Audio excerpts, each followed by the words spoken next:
Ndonse fadromat e Inspektoratit Ndërtimor kanë ndërhyrë për prishjen e ndërtimeve pa leje në Durrës, ajo që ka mbetur pas nga ky aksion është me të vërtetë e trishtueshme.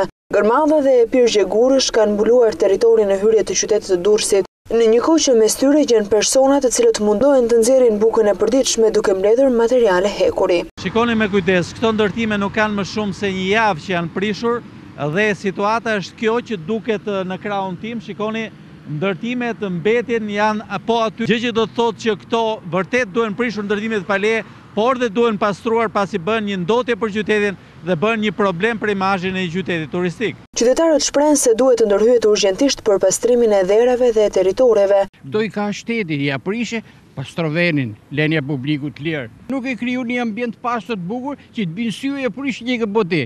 Shteti duhet të jetë shtet, duhet pastrojë mbeturina. Mendoj që kjo është një anë negative sepse mbetjet normal shtojnë ndotje në qytet dhe duhen hequr. Mbeturinat është problem shumë shqetësues sepse të gjitha këto janë për ambientin shumë jo të mira.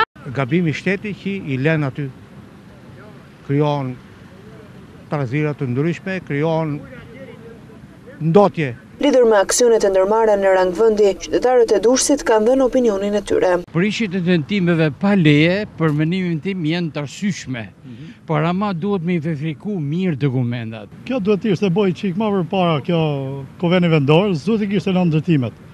Po do shqiptar dam ka.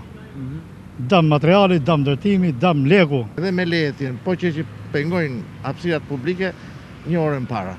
Duhen prishur dhe të hapet hapësira sepse jam blokuar rrugë të zjarë fikse, rrugë të më nuk varosim do të njerëzit. Mendoj se çdo gjë që vjen e reja ndryshon vjetën. E reja përmirëson gabimet që mos përsëriten më. E shoh të arsyeshme. Aksioni ndërmarrë nga Inspektorati i Ndërtimit në Durrës ka filluar para pak ditësh me prishjen e disa lavanzheve dhe godinave në hyrje të tij, për të vijuar më pas edhe me prishjen e dy komplekseve turistike.